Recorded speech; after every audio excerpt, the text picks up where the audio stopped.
करें, कुछ नेटवर्क की समस्या लगती है, कुछ हो गई। क्या मेरी आवाज सुनाई दे रही है?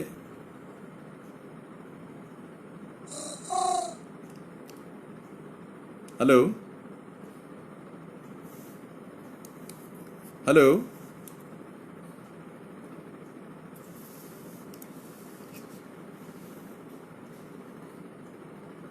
हेलो।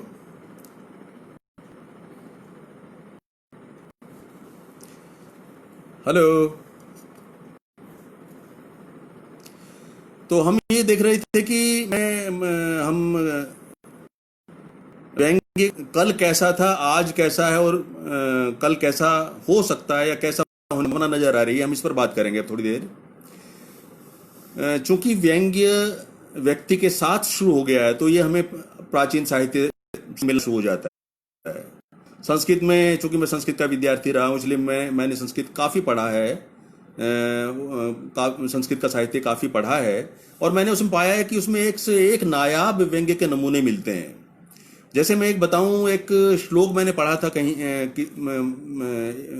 एक पुस्तक में। उसमें एक वैद्य जो है वो किसी की आते हुए देखकर, कोई आते हुए देखकर कोई वैद्य कहता है कि अरे ये क्या हुआ, इसे कैसे, मैंने तो इसका इलाज नहीं किया, फिर ये कैसे मर गया। तो इस तरह के ऐसी एक और मैंने शो पढ़ा था जिसमें जिसका आशय कुछ इस तरह से था कि हमारे मुख और मल द्वार में ये अंतर है कि हम अपने मुख से कुछ अच्छी बातें भी निकाल सकते हैं। तो इस तरह से हम देखते हैं कि संस्कृत में बहुत अच्छे अच्छे व्यंग्य के नमूने मिलते हैं, लेकिन शायद उसे उतनी शिद्दत से नहीं लिखा गया। उसे मतलब जिस तरह से व्यंग्य बाद में आता है, हमारे आधुनिक युग में आता है, उसे उस तरह से नहीं लिया गया। और ज़्यादातर हास्य पर बल है, वहाँ पर हास्य भी बहुत अधिक नहीं है, लेकिन बल हास्य पर है। तो इसलिए संस्कृत में उस घनीभूत रूप में व्यंग्य नहीं मिलता। मिलता है, बहुत अच्छा भी मिलता है, लेकिन वो घनीभूत नहीं है।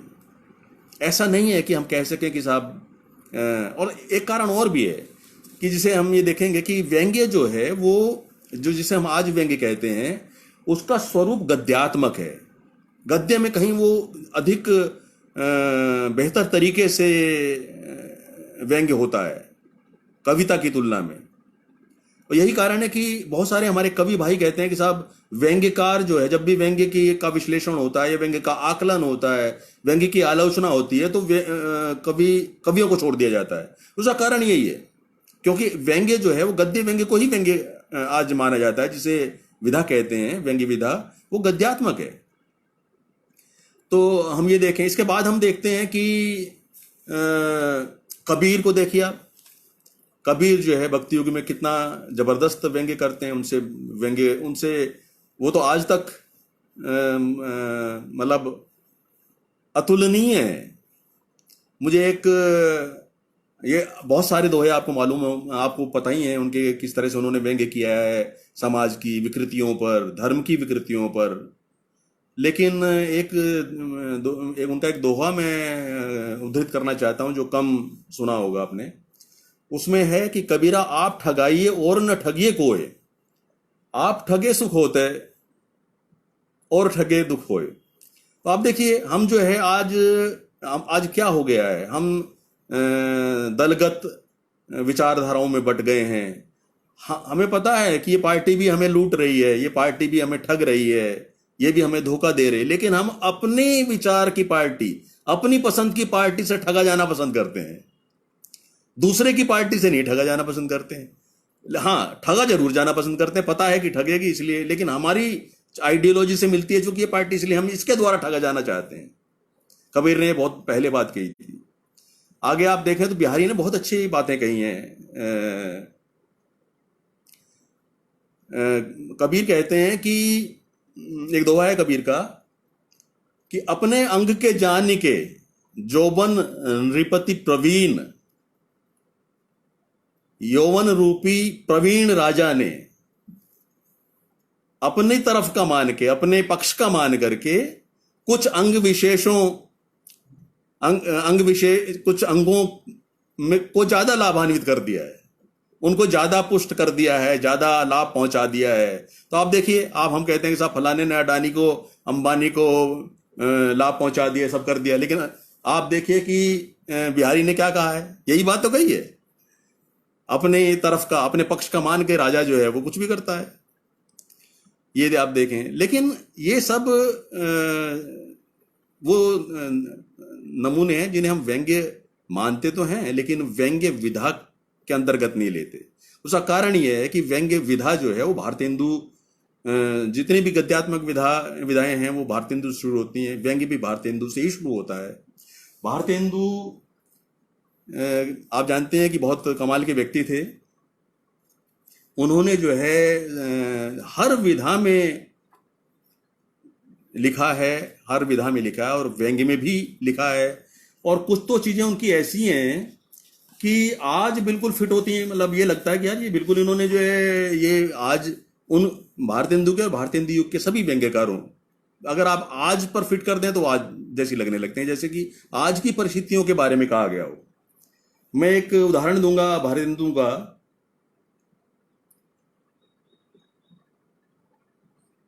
वैष्णवता और भारतवर्ष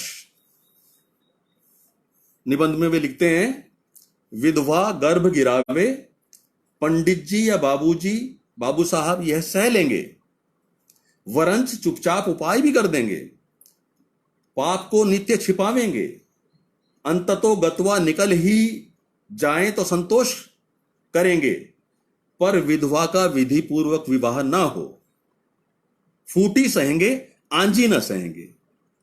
आप देखिए, हम जो है धर्म, ये धर्म पर विसंगति है धर्म ऐसे। उसके बाद आप देखें बालकृष्ण भट्ट को। बालकृष्ण भट्ट जो है इतने, उन्होंने प्रदीप में, हिंदी प्रदीप में बहुत बहुत लिखा, उन्होंने बहुत लिखा है। उनके कुछ निबंध संकलित भी हुए हैं और कुछ तो असंकलित ही रह गए हैं। नाक निगोड़ी भी बुरी बला है, भकुआ कौन है, दिल बहलाव के जुदे जुदे तरीके, इंग्लिश पढ़े सो बाबू होए। और एक आप देखिए शीर्षक, एक इंग्लिशाइज्ड नए मित्र से मुलाकात, जो व्यंग्य में शब्दों को तोड़ मरोड़ कर व्यंग्य पैदा करने का जो सिलसिला बाद में देखने में आता है, वो बालकृष्ण भट्ट से शुरू हो जाता है। इंग्लिशाइज्ड,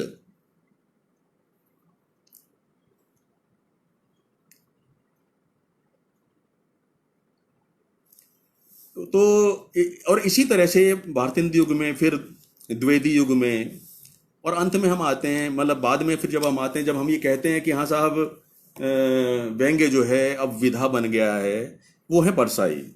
परसाई ने जो है व्यंग्य को एक धर्म की तरह लेकर के उन्होंने व्यंग्य लिखा। धर्म शब्द शायद सबको उचित प्रतीत ना हो,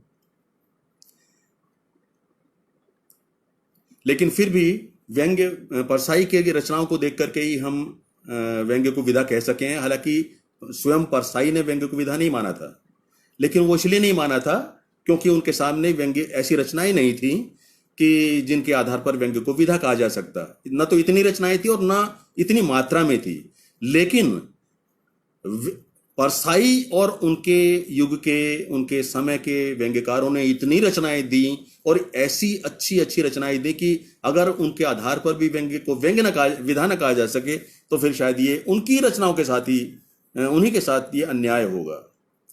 तो ये देखें। इसके बाद आप हम आते हैं अगली पीढ़ी, उसके बाद की पीढ़ी, जिनमें नरेंद्र कोहली आदि आते हैं, शंकर पुणतांबेकर आते हैं। इन्होंने बहुत बहुत ही अच्छी तरीके से व्यंग्य किए हैं, व्यंग्य लिखा है, एक गंभीरता से लिया है व्यंग्य को। अगली पीढ़ी प्रेम जन्मेजय वाली जो पीढ़ी है, प्रेम जन्मेजय वाली पीढ़ी, उसमें भी बहुत अच्छे अच्छे लोग आए। प्रेम जन्मेजय खुद हैं, ज्ञान चतुर्वेदी हैं और अन्य लोग हैं। लेकिन अब हम मतलब ये आते हैं, क्योंकि समय होने वाला है, मैं कुछ प्रश्न भी कुछ मेरे पास आए हैं, मैं उनको भी वो देना चाहूँगा। तो मैं अभी ये, अब हम असली बात पर आते हैं कि अभी व्यंग्य की क्या स्थिति है इस समय और वो आगे के लिए क्या बता रही है। तो मैं यही कहना चाहूँगा कि इस समय जो हम देखेंगे व्यंग्य बहुत अच्छा लिखा जा रहा है, इसमें कोई शक नहीं। लेकिन आप अगर देखें अधिकतर अच्छी व्यंग्य रचनाएं जिन्हें कहा जा सकता है कि बहुत अच्छे हैं, चाहे वो उपन्यास हो, चाहे व्यंग्य संकलन हो, और व्यंग्य भी चाहे अन्य विधाओं में, मतलब व्यंग्य कथाएं हो या व्यंग्य नाटक हो, तो वो वही पीढ़ी लिख रही है, पुरानी पीढ़ी ही लिख रही है। ये मैं मतलब उन्हीं की तरफ से ज्यादा चीजें आ रही हैं, ऐसा देखने में आता है।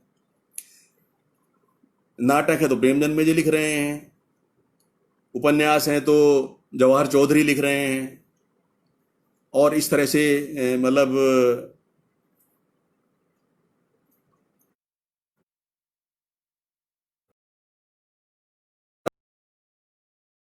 आता है मन में कि मतलब ख्याल आता है कि चूंकि मेरा ये सौभाग्य रहा है कि मैं परसाई समेत उनकी पीढ़ी के सभी व्यंग्यकारों के साथ प्रायः मैं रहा हूँ, उनके साथ समय बिताया है या उनका स्नेह प्राप्त हुआ है मुझे,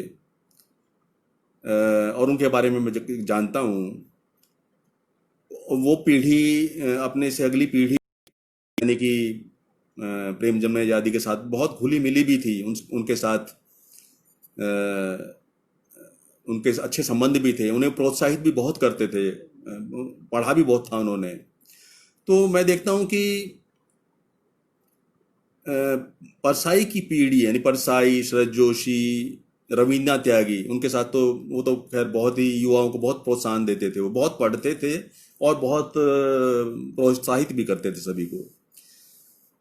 ये लोग अपने सामने कुछ व्यंग्यकारों को देख करके आश्वस्त थे कि उनकी जो परंपरा है, उनकी जो विरासत है, वो बिल्कुल सही हाथों में है।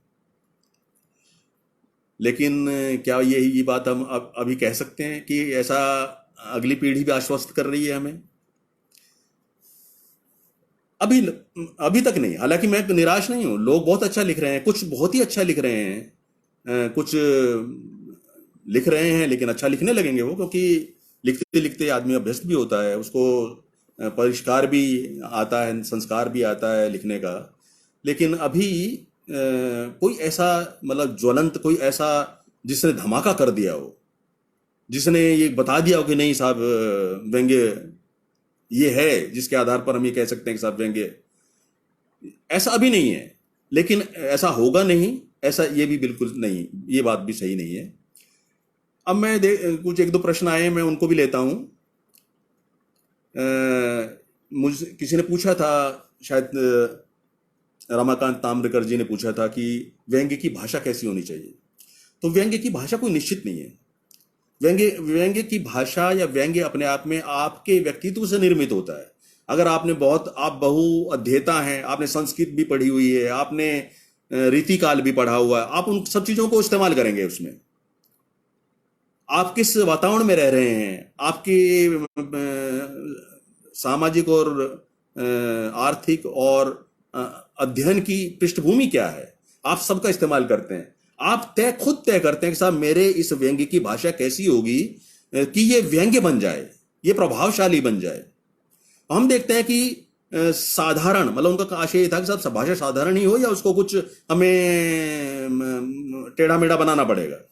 तो मैं देखता हूं कि अच्छे व्यंग्य जो हैं सीधे सीधे भी, परसाई के तो सारे व्यंग्य ऐसे हैं, जो प्रयोग हैं वो शरद जोशी में देखने को मिलते हैं, लेकिन परसाई में तो ऐसा कहीं भी नहीं। परसाई तो बिल्कुल सीधे सीधे बात करते हैं। तो आप सीधे सीधे भी कह सकते हैं, वो होता है कथ्य पर। अगर आपका कथ्य मजबूत है तो आपकी भाषा सीधी सादी भी होगी, तो वो आपको वो प्रभावित वो संप्रेषित कर देती है भाव और विचार। तथ्य भाषा का जो तोड़ मरोड़ है, ये वाक्यों को ये सब करना, ये तो तब होता है, मैं अधिकतर में देखता हूं, जब आपके पास कथ्य नहीं होता। अगर आपने देखा हो कि जितने भी भाषा से खिलवाड़ करते हैं, शब्दों से खिलवाड़ करते हैं, उनके पास कथ्य नहीं देखने को मिलता। हाँ, अगर आपके पास भाषा की दक्षता और कथ्य की भी प्रचुरता हो, फिर तो क्या कहने। ऐसे ही मैं देखता हूं कि आलोचना के बारे में भी किसी मित्र ने कहा था कि साहब इसको भी मैं कवर करूं, ये देखूं कि इसके बारे में भी बात करूं कि व्यंग्य की आलोचना की क्या स्थिति है इस समय। मैं देखता हूं कि व्यंग्य की आलोचना की स्थिति बहुत अच्छी नहीं है। ये तो सभी कहने की आवश्यकता ही नहीं है, जो भी कुछ कर रहे हैं व्यंग्यकार स्वयं कर रहे हैं। देखिए, और इसमें कोई दोष भी किसी को दिया नहीं जा सकता, क्योंकि व्यंग्य लिखना और व्यंग्य आलोचना ये दोनों दो चीजें हैं। आप व्यंग्यकार से ये अपेक्षा नहीं कर सकते कि वो व्यंग्य की आलोचना भी करे, क्योंकि ये बिल्कुल एक अलग विधा है। ये दो व्यंग्य, ये एक व्यक्ति में ये दोनों चीजें हो भी सकती हैं और नहीं भी हो सकती हैं। ज्यादातर संभावना ये है कि वो नहीं होगी। कोई व्यंग्यकार है, वो लिखता है, उसे इस बात से क्या लेना देना कि साहब व्यंग्य में क्या तत्व होते हैं, क्या ये सब है या कुछ ऐसा है। लेकिन हाँ, और व्यंग्य आलोचक व्यंग्य वही चीज देखता है, वो व्यंग्य लेखन नहीं करता, लेकिन वो व्यंग्य लेखन कैसा हो रहा है, कैसा होना चाहिए, उस पर ध्यान देता है, किसने क्या किया है। मेरा ये विचार है। अब देखिए, मुझे मतलब मैं अपने में थोड़ा सा पाता हूं कि सब व्यंग्य की कुछ मतलब मैं व्यंग्य लेखन के अलावा व्यंग्य मैं आलोचक तो खैर पूरी तरह से नहीं कह सकता अपने आप को, लेकिन हाँ, व्यंग्य के बारे में विमर्श मैं कह सकता हूँ कि थोड़ा विमर्श मैं कर लेता हूँ, क्योंकि मैंने देखा है, समझा है व्यंग्य को अच्छी तरह से। तो कुछ बातें मैं मतलब जो मेरे विचार में आती हैं, मैंने लिखा है, 2-3 किताबें भी मेरी आई हैं, व्यंग्य और विचार, और व्यंग्य एक नई दृष्टि, अभी अभी अमन प्रकाशन नहीं छापी है वो, उसमें ये सारी चीजें मैंने दी हैं कि जो मुझे लगता है कि व्यंग्य होना चाहिए। तो अभी नहीं है, लेकिन हाँ, कुछ लोग मुझे अभी, मैं अगर मुझे क्षमा करें आप नाम लेने के कारण, क्योंकि कुछ जब हम नाम लेते हैं तो कुछ छूट जाते हैं कुछ, और वो नाराज हो सकते हैं, लेकिन मैं ये नाराजगी मोल लेने के लिए हमेशा तैयार रहता हूँ। मैं इस तरह की बातें नहीं करता साहब, की दोगली बातें नहीं करता हूँ, और मतलब मुंह दे की बात नहीं करता। मुझे 2 लोगों में संभावना नजर आती है, एक MM चंद्रा में और दूसरी अविनाश कुमार सिंह में। अविनाश कुमार सिंह जो है वो आलोचना के क्षेत्र में उतरे थे, उनका अध्ययन बहुत अच्छा है, बहुत अध्ययन करने के बाद वो लिखते थे, कहूंगा मैं। अभी चूंकि कुछ देखने में नहीं आया शायद, मुझे एक और मतलब मुझे अफसोस की बात, ये जो मतलब क्या कहेंगे इसको, वंशवाद या परिवारवाद या क्या कहा जाएगा इसको। अविनाश कुमार सिंह इतना इतना मतलब उनको लाए थे हमारे भाई जो क्या कहते हैं, सुशील सिद्धार्थ जी, उन्होंने उनको पहचाना था, उनको आगे लाए थे वो। और मैंने देखा कि उनमें ये है संभावना कि वो व्यंग्य की आलोचना, लेकिन अभी उसके बाद पता नहीं क्या हुआ, उनको कुछ लोगों ने दुरा दिया, कुछ कह दिया कि साहब 10 साल तक पढ़ो तुम पहले, इसके बाद बात करना, ऐसी कुछ बातें कही, वो जो अच्छी नहीं है। हमें स्वागत करना चाहिए हर एक आदमी का, हर आदमी अपने संभावनाओं के साथ आता है और वही करता है जो उसमें क्षमता होती है, लेकिन हमें स्वागत तो सबका करना चाहिए। और दूसरा MM चंद्रा, MM चंद्रा नजर आते हैं, काम भी कर रहे हैं, लेकिन इनको अभी साबित करना होगा। ये तो व्यंग्य की आलोचना रही। इसीलिए अब देखिए, मैं तो जो बैटिंग कर रहा हूं, आप समझिए सचिन तेंदुलकर की तरह, जब कोई भी विराट कोहली आप में से कोई आ जाएगा, मैं छोड़ दूंगा, दे दूंगा कि लीजिए पकड़िए, आलोचना भी और व्यंग्य भी आप कीजिए। मैं एक छोर संभाले हुए हूं आपकी तरफ से, जैसे कोई उपयुक्त पात्र आ जाएगा मैं उसको ये पकड़ा दूंगा बैट व्यंग्य का। और चूंकि अब समय हो रहा है, तो मैं एक प्रश्न प्रेम भाई ने पूछा था मुझसे, उन्होंने अलग से मुझे कहा था कि भाई मैं पता नहीं ऑनलाइन मैं तुम्हें देख पाऊंगा कि नहीं देख पाऊंगा, लेकिन मैं ये पूछना चाहता हूँ, ये 2 बातें जरूर कवर करना।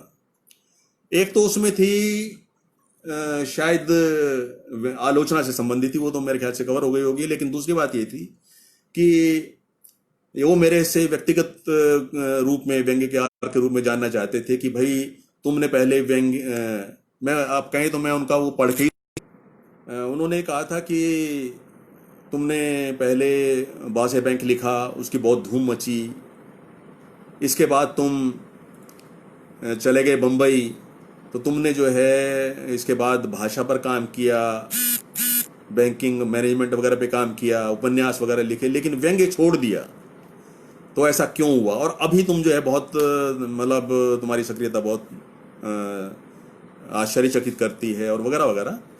तो मेरा सिर्फ इतना कहना है प्रेम भाई से कि मैंने बंद व्यंग्य लिखना बंद तो तब भी नहीं किया था। तब भी मैं अमर उजाला में एक कॉलम लिख रहा था, अर्थ सत्य। कई साल तक लिखा मैंने वो, और 3-4 किताबें भी मेरी आई ये उस दौरान। बस ये है कि मैं मतलब ये दिखा नहीं पाया कि देखो मैंने क्या किया है।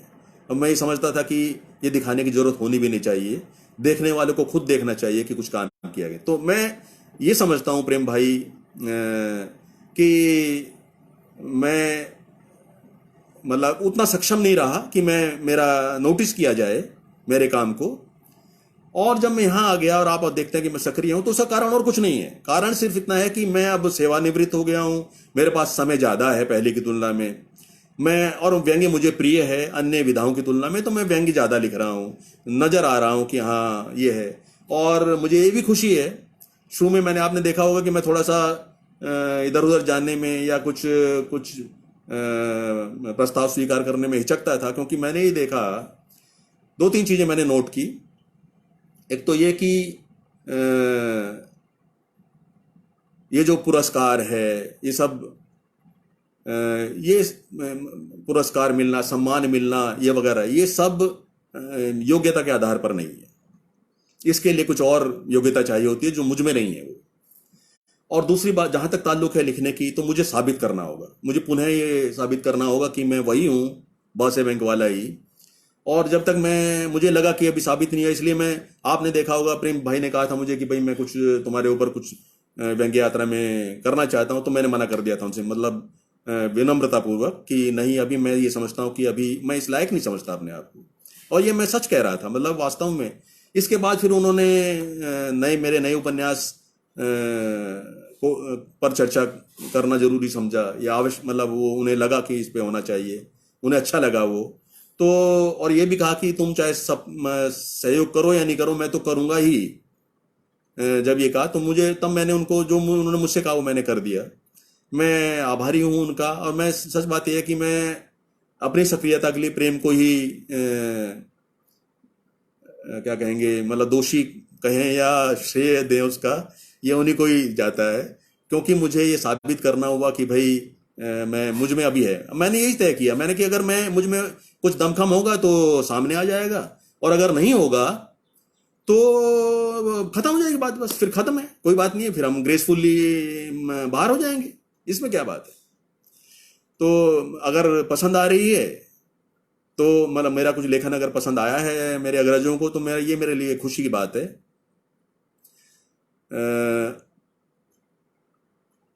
एक वो है ना, आगे के सुकवि रीझी हैं तो कविताई, ना तो राधिका कन्हई सुमिरन को बहानो है। अगर पसंद आता है किसी को, आप लोगों को पसंद आता है तो अच्छी बात है, नहीं है तो अपना, हम शौकिया लिख रहे हैं, शौक हमारा पूरा हो रहा है। लेकिन मैं अब अंत में मैं अपने उन मित्रों से, युवा मित्रों से ये कहना चाहता हूँ कि व्यंग्य को गंभीरता से लें। आप मैं देख रहा हूँ कि कुछ लोग बहुत ज़्यादा लिख रहे हैं, बहुत खुशी की बात है, बहुत ज़्यादा में, मतलब वॉल्यूम में से, यानी परिमाण में से परिणाम भी सामने आता है, गुणवत्ता भी उसमें से निकल के आती है। लेकिन आप एक चीज़ समझ लीजिए, कुछ हम जब किसी की प्रशंसा करते हैं तो उसको मार देते हैं, ऐसा भी होता है। प्रशंसा प्रेरक भी होती है और मारक भी होती है। मैं देखता हूं कि कुछ लोगों की प्रशंसाएं कुछ लोगों को मार रही हैं। आपको ये देखना होगा कि कोई मेरी प्रशंसा क्यों कर रहा है, क्या मैं इतना प्रशंसनीय हूं? अगर हाँ तो फिर कोई बात नहीं, फिर आप में फिर आगे से और अच्छी चीजें सामने आनी चाहिए, अधिक चीजें। आप ये ध्यान रखिए कि अधिक लिखने वाले बहुत रहे, नाम कोई जानता भी नहीं है।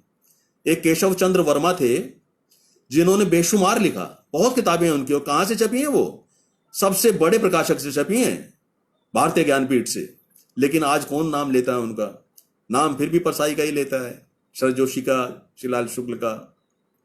तो आप, मैं मतलब इसको आप बुरा मान लें, कुछ भी कर समझ लें, चाहता हूं कि आप थोड़ा संभलिए।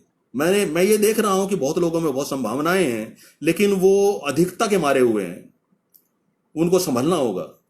मिल्खा सिंह के घर चोर आ गया तो वो जाग गया तो चोर भाग लिया, तो मिल्खा सिंह ये सोच करके उससे भी तेज भागा कि अरे ये मेरे से आगे निकलता है, और वो उससे भी आगे निकल गया। ऐसे नहीं निकलना है, पीछे मुड़ के देखना है, आत्मावलोकन करना है। सिंहावलोकन जानते हैं ना आप? सिंह क्या, सिंह जो है पीछे रुक रुक करके पीछे देखता है, उसे सिंहावलोकन कहते हैं। तो ये सिंहावलोकन करने की आवश्यकता है। मुझे नई पीढ़ी से बहुत आशाएं हैं। मैं एक नाम लेना चाहूंगा, आरिफा एविस का। उन्होंने बहुत अच्छा लिखा है और बहुत साहस, मतलब मैं इसलिए ले रहा हूं कि महिलाओं का, अक्सर महिलाओं का जिक्र नहीं होता, सब पुरुषों का ही जिक्र हो जाता है। मैं उनका नाम इसलिए ले रहा हूं, नहीं तो पुरुषों में भी बहुत नाम लिए जा सकते हैं। आरिफा एविस मुझे इसलिए पसंद है क्योंकि उनमें उस एक साहस है जो व्यंग्यकार में होना चाहिए। और एक चीज और मैं कहना चाहूंगा कि अपने युवा मित्रों से कि पुरस्कार की तरफ, सम्मान की तरफ ज्यादा मत देखिए, आप अपने लेखन की तरफ देखिए। और जो आपका, जिसे आप समझते हैं कि ये मेरा निंदक है, ये मुझे पसंद नहीं करता या ये मुझे पसंद नहीं करेगा, आप उसकी पसंद को जानने की कोशिश कीजिए, उसके पसंदीदा बनने की कोशिश कीजिए। तो मुझे लगता है कि समय हो गया। अभी बातें तो बहुत हो सकती हैं व्यंग्य के बारे में, मौका लगेगा तो फिर बात करेंगे। तो मैं अभी आप सभी का बहुत बहुत धन्यवाद। सबने बहुत गौर से किया। मैं सबके जो ये पढ़ तो रहा था, लेकिन सबको स्वीकार नहीं कर, एक्नॉलेज नहीं कर सका, उसके लिए आप माफ़ी है। लेकिन मैंने देखे सभी हैं, सबका बहुत बहुत आभार। और सबसे अधिक अमन प्रकाशन का आभार। अमन प्रकाशन, इस समय आप देखिए मेरी ज़्यादातर किताबें वही हैं, और आप जानते हैं कि मेरी किताबें पहले कहाँ से छपी हैं, ये भी आप जानते होंगे। लेकिन फिर भी मैं अमन प्रकाशन से छपना पसंद करता हूँ, क्योंकि मुझे वो व्यवहार में और प्रोडक्शन में हर लिहाज से उभरते हुए और आगे बढ़ते हुए, उनमें जो सोच का जो मुझे वो लगता है, जिस सोच से आदमी का व्यवसाय आगे बढ़ता है, वो मुझे बहुत पसंद है। इसलिए मैं अपने पुराने प्रकाशकों की नाराजगी भी मोल लेते हुए भी मैं उनके साथ छपना चाहता हूँ, और उन्होंने मुझे ये मौका दिया व्यंग पर अपने कुछ विचार रखने का। इसके लिए भी मैं उनका बहुत बहुत आभारी हूँ। धन्यवाद, नमस्कार।